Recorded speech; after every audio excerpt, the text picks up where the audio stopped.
बहुत बहुत स्वागत है सर आपका हमारे तेज समय न्यूज चैनल में। सर, आप दीपावली के शुभ अवसर पर देश व प्रदेश व जनपद वासियों को क्या संदेश देना चाहेंगे?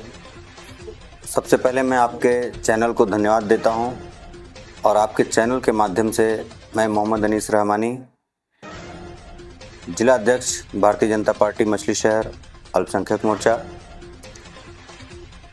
भावी प्रत्याशी जिला पंचायत सदस्य वार्ड नंबर 41, मैं अपने सभी देशवासियों को, प्रदेशवासियों को, क्षेत्रवासियों को इस दीपावली के शुभ अवसर पर, इस पावन त्यौहार पर मैं सभी देशवासियों को हार्दिक बधाई और शुभकामनाएं देता हूं। और मैं ये दुआ करता हूं कि सबके जीवन में खुशहाली आए, सुख समृद्धि आए, धन की वर्षा हो, सबका परिवार बढ़िया से हंसी खुशी रहे और सभी हमारे क्षेत्रवासी तरक्की करें और हमारा देश तरक्की करे।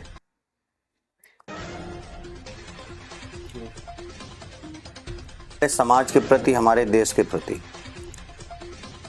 जिस समाज में हम पैदा हुए हैं उस समाज के लोगों का दायित्व तो हमारे साथ जुड़ा होता है।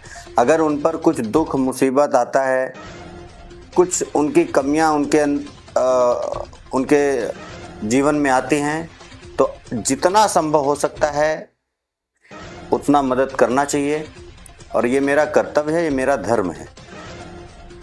बाकी ऐसा कुछ नहीं है कि मतलब हम कर रहे हैं, ऊपर वाला हमसे करवाता है तो हम करते हैं।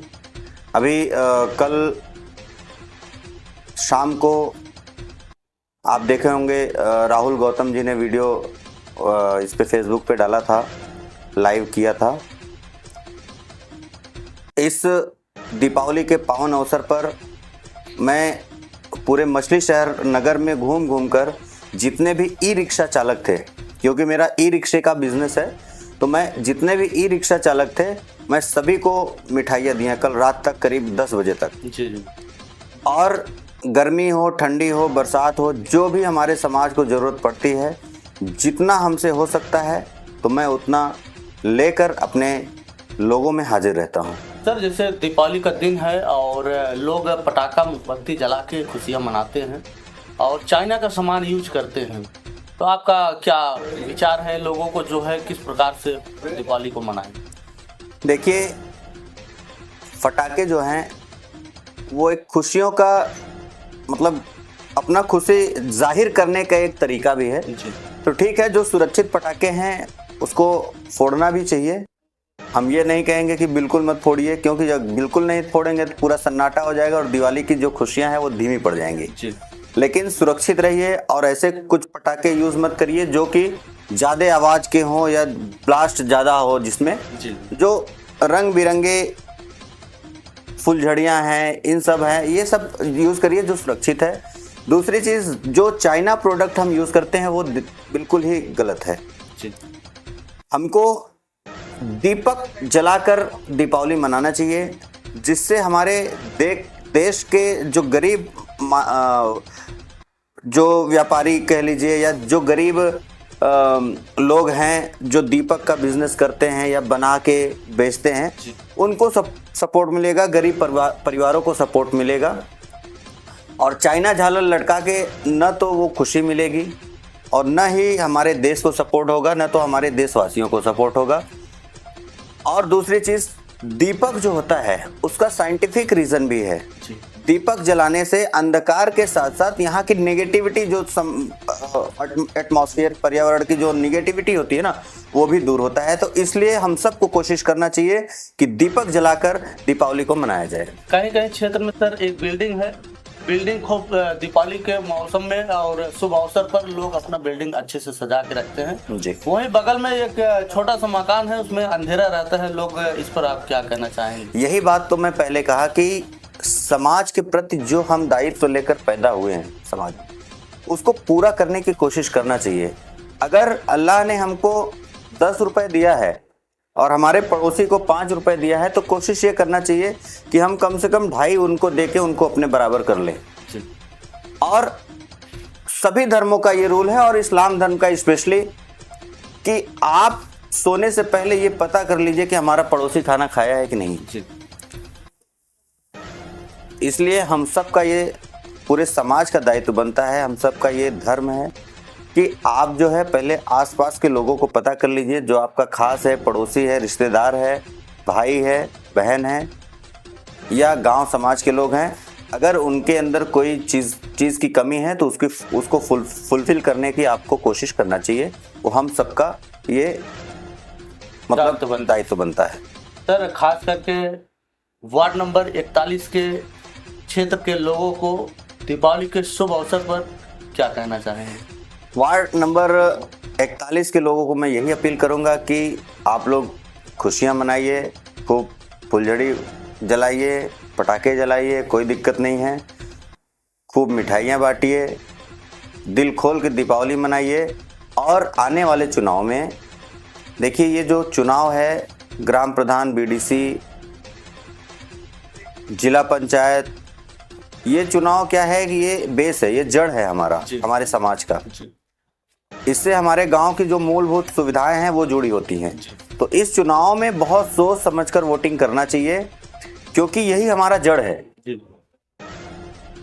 यही हमारे बीच में रहेंगे, हमारे समाज में रहेंगे। तो ऐसे लोगों को जगह देना चाहिए, ऐसे लोगों को वोटिंग करना चाहिए जो पढ़ा लिखा शिक्षित हो, जो आपके दर्द को समझ सके, जो बाहर से काम को खींचकर आपके गांव में, आपके समाज में, आपके क्षेत्र में लाकर आपके सेवा में समर्पित कर सके। ऐसे युवा और शिक्षित लोगों को जगह दीजिए, सभी से मेरा ये अपील है। सर, जैसे हम ये जानना चाहते हैं आपसे कि लोग ग्राम प्रधान व बीडीसी व जिला पंचायत क्या उम्मीद रख के, क्या सोच के बनाते हैं? जाहिर सी बात है, एकदम सीधा, सिंपल, साधारण तरीके से अगर आप सोचे, जो साधारण तरीके से लोग सोचते हैं भाई कि ये ग्राम प्रधान है, बीडीसी है, जिला पंचायत है, हमारे घर में जो कमियां हैं, जो गवर्नमेंट की तरफ से सपोर्ट मिलता है, जैसे शौचालय का हो गया या राशन का हो गया, ये छोटी छोटी जो चीज़ें हैं, जो ज़मीनी चीज़ें हैं, ये चीज़ें, इसी को मद्देनज़र वो अपना एक लीडर चुनते हैं, एक अपना जो है समझ लीजिए कि रहबर चुनते हैं कि ये हमारे बारे में आगे बात करेंगे और हम ये सारी सुविधाएं पहुंचाएंगे। नाली है, सड़क है, बिजली है, खंभा है, ये जो ज़रूरी चीज़ें हैं ये उनको सपोर्ट में आए, इसीलिए वो लोग बीडीसी और जिला पंचायत प्रधान चुनते हैं। बाकी तो बड़े काम के लिए सांसद, विधायक, सरकार बैठी है, वो बड़े काम ऊपर से भेजते हैं, लेकिन ऊपर से जो काम आते हैं उनको गरीबों तक, अपने समाज तक पहुंचाने का काम इन लोगों का होता है। इसीलिए मैं बोला कि ये जड़ है, ये जो है मूलभूत सुविधाओं के जड़ हैं, इन्हीं के द्वारा हमारे समाज को ये सारी सुविधाएं प्राप्त होती है। सर, एक बात और आपसे जानना चाहूँगा, आए दिन मछली शहर में लगभग 7 हॉस्पिटल सीज हो गए, क्या किस लिए? देखिए, ये ज़रूरी भी है, ये बहुत ही सराहनीय कदम हमारे डीएम साहब का है, जिसमें हमारी मछली शहर सीएससी की पूरी टीम लगी हुई है। बहुत ही सराहनीय कदम है। बहुत सारे ऐसे लोग हैं जो डॉक्टर लिखकर और क्लिनिक चला रहे हैं, आए दिन मौत होती हैं, जिसमें से कुछ हॉस्पिटल में नाम नहीं लेना चाहूँगा, या यूँ कहूँ तो मैं नाम ले ही लूँ। सबसे ज़्यादा अगर मुझे मछली शहर में शिकायतें आती हैं तो अपोलो हॉस्पिटल की आती है। मुझे ऐसा लगता है कि हर महीने वहाँ पे एक केस होता है। एक जो है गर्भवती महिला, हर महीने में एक वहाँ पे शिकार होती है उनके लापरवाही का। और बाकी तो सब लोग ठीक है, चल रहे हैं जो चल रहे हैं, लेकिन जिंदगी के साथ और इंसानियत के साथ खिलवाड़ नहीं होना चाहिए। जो फर्जी लोग हॉस्पिटल डाल के बैठे हैं उनका सफाया होना जरूरी है। ये बहुत ही सराहनीय कदम। लोग जो है बहुत आशा और विश्वास लगा के हॉस्पिटल जाते हैं और डॉक्टर के भगवान का दर्जा दिया जाता है। बिल्कुल। तो उनके साथ डॉक्टर जो है खिलवाड़ करते हैं, नशे में उनका इलाज करते हैं। नशे में इलाज करते हैं या जानकारी का अभाव रहता है, कहीं से पे कंपाउंड्री कर लिए, कुछ कर लिए, आके जो है हॉस्पिटल खोल के बैठ जाएंगे। ऐसा लगता है कि सबसे मतलब आसान बिजनेस उनके लिए हो गया है। मछली शहर अपोलो हॉस्पिटल में जिस दिन मामला हुआ था, कांड हुआ था, मैं गया था मौके पे, तो काउंटर के अंदर से मुझे लगभग अंग्रेजी की शीशी जो है दारू की 10-15-20 ठो मिली थी। मैं तो बता रहा हूँ कि अपोलो का मैं हर महीने नाम सुनता हूँ कि कोई ना कोई एक केस वहाँ हो जाता है। अभिशाप है डॉक्टर